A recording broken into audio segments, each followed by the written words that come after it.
దక్షిణార్తి అందరు ఎట్లున్నారు మళ్ళా నేనైతే మంచిగా ఉన్నా మరి ఇయాలైతే లచ్చక ముచ్చట్లలా మంచి మంచి ముచ్చట్లు పట్టుకొచ్చిన మరి ఆలస్యం చేయకుండా షురు చేసేద్దాం లచ్చక ముచ్చట్లు మన పేరు ఈ ప్రపంచానికి తెలవాలంటే ఏదో ఒక రంగంలో ఆరితేరుడే కాకుండా ఎన్ని కష్టాలు వచ్చినా వెనకడుగు వేయకుండా లక్ష్యం మీదనే గురి పెట్టాలి గప్పుడే మనం అనుకున్నది సాధిస్తాం ఆ గట్ల గీ ముగ్గురు విలువిద్యల ఎట్లా నానిస్తాను చూడాలి మరి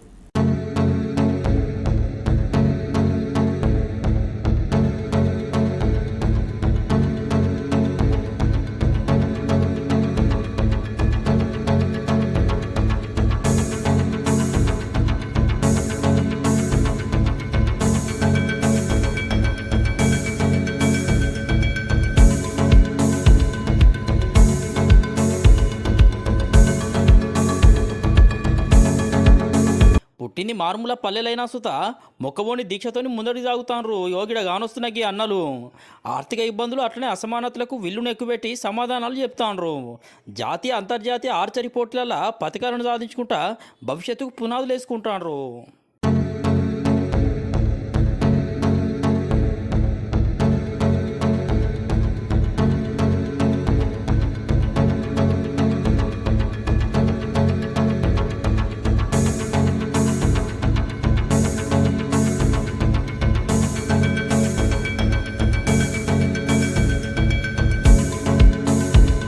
యోగిడ విల్లెక్కు పెట్టి లక్ష్యాన్ని ఛేదిస్తున్న భరతు అచ్యుతు అఖిలు వరంగల్ జిల్లాలో ఉన్న కల్లెడ అనే ఊళ్ళో ఆర్డీఎఫ్ అకాడమీలో ఆర్చరీ శిక్షణ తీసుకుంటారట ఈ నడవ చెన్నైలో జరిగిన south zone Khelo India open archery పోటీలలో మొదటి 2-3 స్థానాలు సాధించారు వీళ్ళు అంతేకాదు అంతర్జాతీయ పోటీలకు సుత ఎంపికైనరు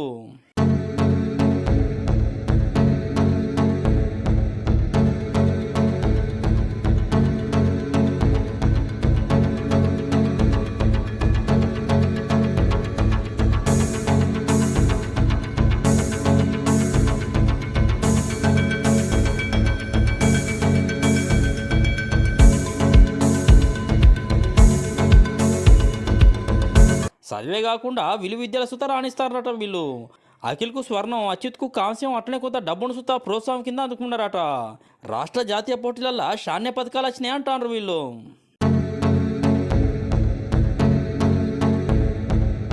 నేను గత 9-10 సంవత్సరాలుగా ఆర్చరీ నేర్చుకోవడం జరుగుతుంది మరియు నేను దాదాపుగా ఒక 10-15 నేషనల్స్ దాకా ఆడాను అందులో 2-3 అంతర్జాతీయ నేషనల్ పథకాలు కూడా సాధించడం జరిగింది ఇప్పుడు రీసెంట్గా 2024లో కూడా నేను ఈ సౌత్ జోన్ ఆర్చరీ టోర్నమెంట్లో బ్రాంజ్ మెడల్ సాధించడం జరిగింది నేను నా 6th క్లాస్లో ఆర్చరీ జాయిన్ అయ్యాను మా సీనియర్స్ వాళ్ళని ఇన్స్పైర్గా తీసుకొని ఇప్పటివరకు నేను ఒక 10 నేషనల్స్ వరకు పార్టిసిపేట్ చేశాను ఇప్పుడు నేను నా స్టడీను నా ఆర్చరీని రెండింటిని ఈక్వల్గా మెయింటైన్ చేస్తున్నాను నేను 2016 నా ఇంటర్మీడియట్ ఫస్ట్ ఇయర్లోనే ఆర్చరీ జాయిన్ అయినా విఏపీ జూనియర్ కాలేజ్లో నేను లాస్ట్ 8 ఇయర్స్ నుంచి ఆర్చరీ చేస్తున్నా నేను నేషనల్స్ 25 నేషనల్స్ అయినా స్టేట్ మీట్స్ ఇట్లా ఉన్నాయి స్టేట్ మీట్ మెడల్స్ చాలా ఉన్నాయి నేషనల్ మెడల్ 3 మెడల్స్ ఉన్నాయి ఒకటి ఇంటర్నేషనల్ అయినా అండ్ మొన్న last time south zone medal ఉంది గోల్డ్ మెడల్ని అంతర్జాతీయ విలువిద్య పోటీలకు సెలెక్టింగ్ అయిన ఈ ముగ్గురు సుత కళ్యాణ్లో ఉన్న ఆర్డీఎఫ్ అకాడమీలో చెమటలు చిందించుకుంటా ఇంకింత రాడు తేలుతాండ్రు ఏం దక్కువ 9 సంవత్సరాల సంది శిక్షణ తీసుకుంటారట వీళ్ళు ఇప్పుడు అంతర్జాతీయ పోటీల పథకాలు సాధించడే లక్ష్యంగా పెట్టుకున్నారు మేము పొద్దున 5 గంటలకు లేచి 6 గంటల వరకు ఇక్కడికి వచ్చి లైనప్ చేసి రన్నింగ్ వామప్ అవన్నీ చేసుకొని ఎక్సర్సైజ్ చేసుకొని ప్రాక్టీస్కి వెళ్ళడం జరుగుతుంది మార్నింగ్ 2 to 3 అవర్స్ వరకు ఆర్చరీ ప్రాక్టీస్ చేస్తాం దాని తర్వాత బ్రేక్ తీసుకొని మళ్ళీ ఈవినింగ్ తిరిగి 3 గంటల వరకు వచ్చి 6 గంటల వరకు వెళ్ళడం జరుగుతుంది మాది కొంచెం నిరుపేద కుటుంబం దాన్ని ఆదర్శంగా పెట్టుకొని నేను ఆర్చరీ చేస్తున్నాను దీంట్లో ఏదైనా సాధించి మా వాళ్ళను కష్టపడకుండా చూసుకోవాలని చేయడం జరుగుతుంది ఆర్చరీ మా ఫ్యామిలీ బ్యాక్గ్రౌండ్ వచ్చేసి అగ్రికల్చర్ వాళ్ళకి ఎక్కువ మోస్ట్లీ ఆర్చరీ అంటే గేమ్ అంటే స్పోర్ట్స్ అంటే ఎక్కువ ఏం నాలెడ్జ్ లేదు ఆల్మోస్ట్ ఇండియాకు మంచి పేరు తీసుకొస్తాం ఇంటర్నేషనల్ ఆడతాను తెలంగాణ అంటే మంచి పేరు ఉంది సార్ మనకు ఆర్చరీలో ఇండియాలో మన ఇంటర్నేషనల్ ఆడతాం ఇంటర్నేషనల్ మెడల్స్ కొడతాం సో మీరు కూడా కొంచెం మాకు హెల్ప్ఫుల్ చేయండి నెక్స్ట్ వచ్చేసి నేను ఫ్యూచరు ఇండియాలో ఒక టాప్ ప్లేయర్ కావాలని నా ఎయిమ్ లాస్ట్ ఒక 1-2 ఇయర్స్ నుంచి మోస్ట్లీ అదే ప్రాసెస్లో ఉన్నది నాకు కూడా స్టెప్ బై స్టెప్ అచీవ్ అవుతున్నా ఇక వీళ్ళకి శిక్షణ ఇస్తున్న ఆర్డీఎఫ్ శిక్షణ కేంద్రం 21 సంవత్సరాల సంది నడిపిస్తామని దీన్ని షురూ చేసిన ఎర్రబెల్లి రామ్మోహన్ రావు అనేట ఆయన అంటాడు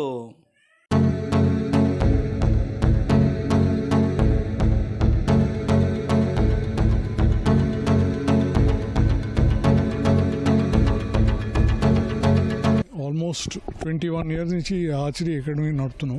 చాలా మంది ఇంటర్నేషనల్ ఈవెంట్స్లలో పాల్గొన్నారు. ఇంటర్నేషనల్ ఈవెంట్స్లో చాలా మందికి మెడల్ వచ్చింది. ఒక అమ్మాయి ఒలింపిక్స్ కూడా పోయింది కానీ మెడల్ రాలేదు. మోర్ దెన్ 35-40 పీపుల్కు ఆర్చరీ కోటాల గవర్నమెంట్ ఉద్యోగాలు వచ్చినాయి. ఆర్మీలో అనుకోండి, పోలీసులు అనుకోండి, రైల్వేస్లో అనుకోండి. ఇప్పుడు చంద్రలాల్ ఇప్పుడు ఎన్నో కోచ్ ఇక్కడనే చదివిండు. ఇక్కడనే ఇప్పుడు ఆయనకు మన కానిస్టేబుల్ ఉద్యోగం వచ్చింది. డిసిప్లిన్ ఇది. ఒక 100 మందిని తీసుకుంటే కొసకు మిగిలేదా 5-6 మిగులుతారు. ఎందుకంటే day in and day out ఒంటరిగా ఫుట్బాల్, హాకీ ఆడినటువంటిది ఇంటరాక్షన్ ఉంటుంది. 1-on-1 ఇవ్వాలి.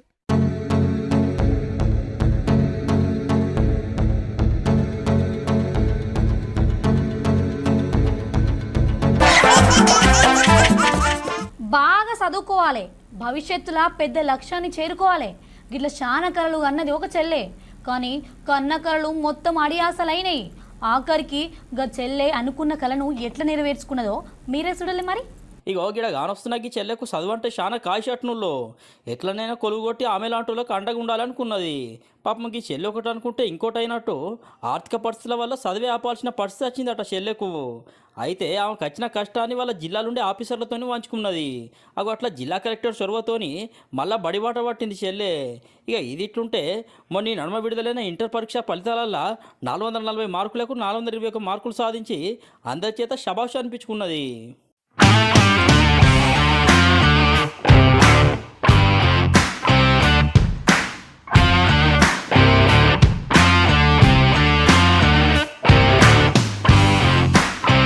కర్నూలు జిల్లా మారుమూల ప్రాంతమైన పెద్ద హరివనం అనే ఊరికి చెల్లేది. అయ్యవాళ్ళు శ్రీనివాసు హనుమంతమ్మకు 4 బిడ్డలేనట. ఇక వీళ్ళకు పేదరికంతో కుటుంబాన్ని నెట్టుకొచ్చినే చాలా కష్టమైంది. ఎట్లనో అట్లా కష్టపడి 3 బిడ్డలకు పెళ్లిళ్ళు చేసిండ్రు. ఇక నిర్మలానేకి చెల్లెకు చిన్నప్పటి సంది చదువంటే చాలా కాయిషట. అందుకే చిన్నప్పటి సందే పుస్తకాలతోని కుస్తీ పట్టేదట చెల్లె. పరీక్షలలో మంచి మార్కులు తెచ్చుకునేది. భవిష్యత్తులో మంచి సర్కారు కొలువు కొట్టి కుటుంబానికే కాకుండా ఆమె లాంటి పేదోళ్ళకు అండగా ఉండాలని చెప్తాంది. ఇక గదే ఆశయంతో కష్టపడి చదివి 10వ తరగతిలో సుతా 537 మార్కులు సాధించి అందరితోని తారీఫ్ పొందింది.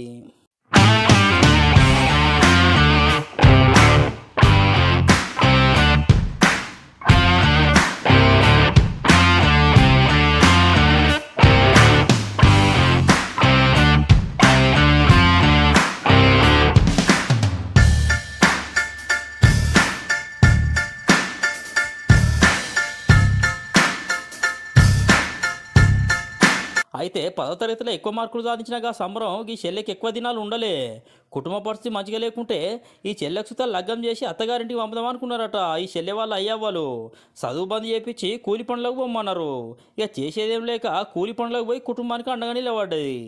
తరగతి పెద్ద హరివనంలో చదివినాను. 10వ తరగతిలో మంచి మార్కులు వచ్చినాయి. తర్వాత ఒక ఇయర్ ఇంట్లో ఉండి తర్వాత 1 ఇయర్ ఇంట్లో ఉన్నప్పుడు నేను చాలా బాధ అనుభవించాను. ఎంత అడిగినా కూడా వద్దన్నారు ఇంట్లో ఆర్థిక స్తోమత వల్ల. కూల్ చేసుకుంటూ పోతాం సార్ మేము. అలాగే మా పేరెంట్స్ తో పాటు నేను కూడా పోయేదాన్ని. ఇక అటక చిన్న వయసులో లగ్గం చేసుకోవాల్సి రావడంతో ఇక ఈ చెల్లె ధైర్యం చేసి ఆఫీసర్లతానికి పోయి ఆమె సమస్య ఏందో చెప్పింది. ఇక జిల్లా కలెక్టర్ చొరవ తీసుకొని ఆసరనే మండలంలో ఉన్న కస్తూర్బా గాంధీ బాలికల కాలేజీలో చేర్పించిందట. ఒక రోజు అలా గడప గడప అనే ప్రోగ్రాం ద్వారా కలెక్టర్ మేడం కి తెలిసి నాకు చదివించారు. నాకు ఎంతో సంతోషంగా ఉంది. అది న్యూస్ లో వేసినప్పుడు మేడం కలెక్టర్ మేడం చూసి నేను చదివిస్తానని చెప్పినారు సార్. అందరూ చెప్పి మా అమ్మ నాన్నలు ఒప్పించినారు. అదంతా న్యూస్ లో వేసినారు. దాన్ని చూసిన కలెక్టర్ మేడం నన్ను అడాప్ట్ చేసుకుని ఆమె నాకు కాలేజ్కి ఎక్కించింది. అందువల్ల నేను మంచి మార్కులు సంపాదించాను. మేడం నేనే మా అమ్మకి ధైర్యం చెప్పినారు. నేనే చదివిస్తాను, ఒక బాయ్ లాగా పెంచండి, ఊరినే చైల్డ్ మ్యారేజెస్ చేయొద్దండి, మీ ఊర్లో కూడా చాలా మందిని ఇన్స్పైర్ చేయండి అని మేడం చెప్పినారు. నేను ఒక 1 ఇయర్ ఇంట్లో ఉండి తర్వాత కాలేజీకి పోతే ఇంత బాగా సపోర్ట్ చేస్తూ నాకు ఇంత అవకాశం ఇచ్చి ఒక మంచి ఫెసిలిటీ ఫ్యాకబిలిటీ ఉన్న కాలేజీకి చేర్పించి నాకు ఉన్నతమైన విద్యను ఇస్తున్న కలెక్టర్ మేడం కి ధన్యవాదాలు. అందుకే నాకు చాలా సంతోషంగా ఉంది. ఈ ఆడున్న కలెక్టర్ చొరవతోని భవిష్యత్ అనే పుస్తకాన్ని మళ్ళా తెరిచింది అనుకో రాదుండ్రి. లక్ష్యం కోసం రాత్రి పగలు కష్టపడి చదివింది. ఇక మొన్న నడుమ వచ్చిన ఇంటర్ ఫలితాలల్లో 440 మార్కులకు 421 మార్కులు సాధించి ఒక దిక్కు సార్లతోని ఇంకో దిక్కు ఆఫీసర్లతోని శభాష్ అనిపించుకున్నది. కలెక్టర్ మేడం ద్వారా ఇంటర్మీడియట్ ఫస్ట్ ఇయర్ చదివినాను. హస్పరి కేజీబీవీలో చదువుతున్నాను. Intermediate first year BiPC group లో నాకు అవుట్ ఆఫ్ 440కి 421 వచ్చినాయి. నేను కాలేజ్ టాపర్, అలాగే కేజీబీవీస్ లో డిస్ట్రిక్ట్ టాపర్. నేను చేరో లోపల అన్ని కాలేజెస్ లో సీట్లు అయిపోయినాయి. మేడం చనువు తీసుకుని నాకు ఈ ఆస్పరిలో సీట్ ఇప్పించింది. మంది ఆడపిల్లల్ని ఇంట్లోనే ఉంచేస్తారు. వాళ్ళు చదువుకోవడం ఇష్టం ఉంటే పేరెంట్స్ ని కూడా ఎదిరించి, అలాగే ఉన్నత చదువులు చదవాలంటే డబ్బులతో పని లేదు. గవర్నమెంట్ కాలేజెస్ కూడా ఉన్నాయి. అందరూ ఉన్నతమైన విద్య కూడా మనకు అందిస్తారు. అలాగే బాగా గుడ్ ఫెసిలిటీస్ కూడా ఉంటాయి. ఇంటర్మీడియట్ తర్వాత డిగ్రీ చేయాలనుకుంటున్నాను. ఎందుకంటే డిగ్రీ అయితే తొందరగా అయిపోతుంది కాబట్టి నా భవిష్యత్తులో డిగ్రీ కంప్లీట్ చేసి ఐపీఎస్ అవ్వాలని నాకు. ఇక ఈ చెల్లె ప్రతిభా పట్టుదలకు కేంద్రంలో ఉన్న విద్యాశాఖ సుత స్పందించింది. జిందగీలో ఎదురైన సవాళ్ళను ఎదుర్కొని ఇంటర్ బైపీసీలో 421 మార్కులు సాధించిందని చెప్పింది. అట్లనే జిల్లా కలెక్టర్ సృజనా మేడంను సుత అభినందించిండ్రు.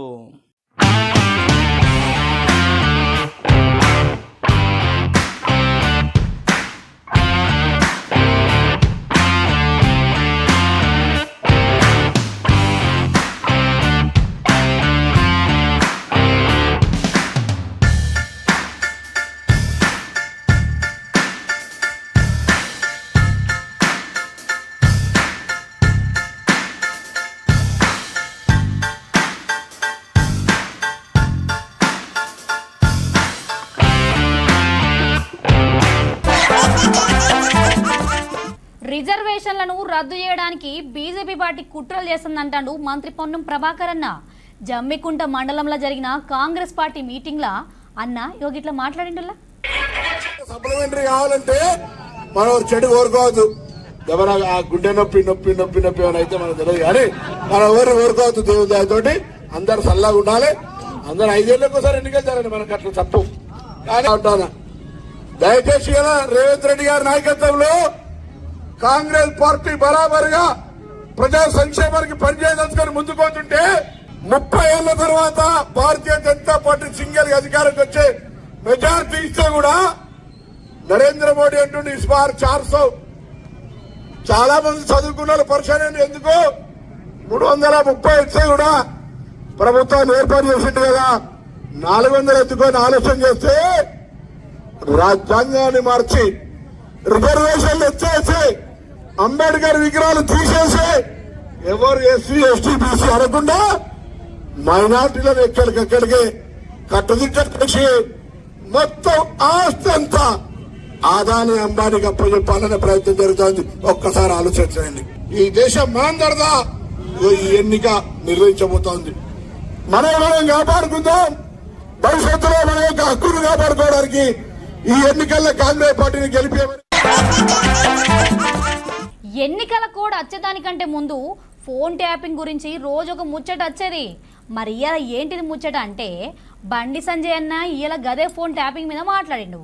రేవంత్ అన్న గట్లనే నేను ఇద్దరం సుత బాధ్యులేమే అంటాడు అన్న ఇంకా ఏమన్నాడంటే, ఇప్పుడు ఎవరైతే ప్రధాన నిందితున్నాడో ప్రభాకర్ రావు గారు, ప్రస్తుతం అమెరికాలో ఇక్కడ ఉన్నాడు ఆయన ప్రభాకర్ రావు గారు అసెంబ్లీ ఎన్నికల సందర్భంగా ఆయన ఇంటెలిజెన్స్ ఆఫీసర్, ఆయనకు పక్కా రిపోర్ట్ ఉంటుంది. నెక్స్ట్ ఏ ప్రభుత్వం వస్తుంది, ప్రజల ఆలోచన ఏంటని చెప్పి సర్వేలు చేసేటువంటి ఆలోచన వాళ్ళకు ఉంటుంది.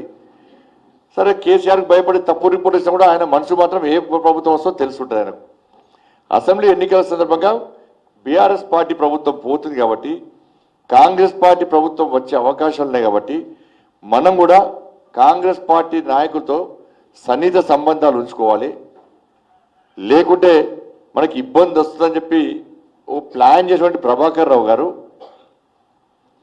ఇలా ఎన్నికల సందర్భంగా అసెంబ్లీ ఎన్నికల సందర్భంగా కరీంనగర్కి వచ్చి కరీంనగర్లో అడ్డబిటాయించి రాజా కిషన్ రావు గారు కరీంనగర్కి వచ్చి ప్రతిమా హోటల్లో 314 రూమ్ నెంబర్లో ఉండి అడలో ఆయన పేరు రాయకుండా చాలా రోజుల పాటు అక్కడ అడ్డబిటాయించి ఇలా ఫోన్ ట్యాపింగ్ చేయడం జరిగింది. ఇక్కడ అక్కడ మంత్రి నేను ఒక్కనే గెలవాలి, ఇంకా వేరే ఎవ్వరు గెలవద్దు అని చెప్పి మంత్రి పదవి కోసం అంతా ప్లాన్ చేసి, అందుకే ఈ ఫోన్ ట్యాపింగ్లో భాగంగానే విజయ రమణారావు గారు పెద్దపల్లి ఎమ్మెల్యే, ఇప్పుడు ఆయన పైసలు పట్టుకున్నారు. రామగుండం ఎమ్మెల్యే మక్కన్ సింగ్ టౌర్ గారు ఆయన పైసలు కూడా పట్టుకున్నారు. ఇక వేరే వాళ్ళు పైసలు పట్టుకోరు, ఇక ఈ మంత్రి పైసలు పట్టుకోరు.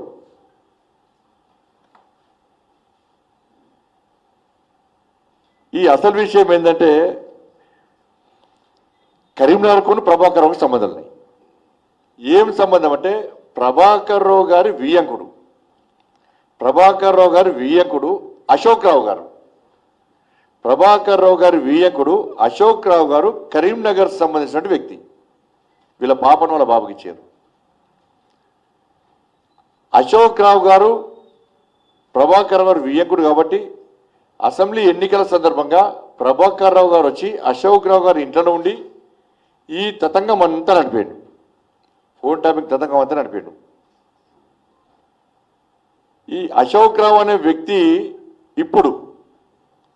ఇప్పుడు కాంగ్రెస్ పార్టీ అభ్యర్థిగా పోటీ చేసినటువంటి రాజేందర్ రావు గారు ఆయన యొక్క పూర్తి ఆర్థిక లావాదేవీలన్నీ కూడా అశోక్ రావు గారు చూస్తున్నారు. చూసి రానుల్లా గివి మరి 7 లక్షక ముచ్చట్లు. ఇంకొన్ని ముచ్చట్లు మళ్ళీ కలుస్తా అంతరుకుంటా మరి.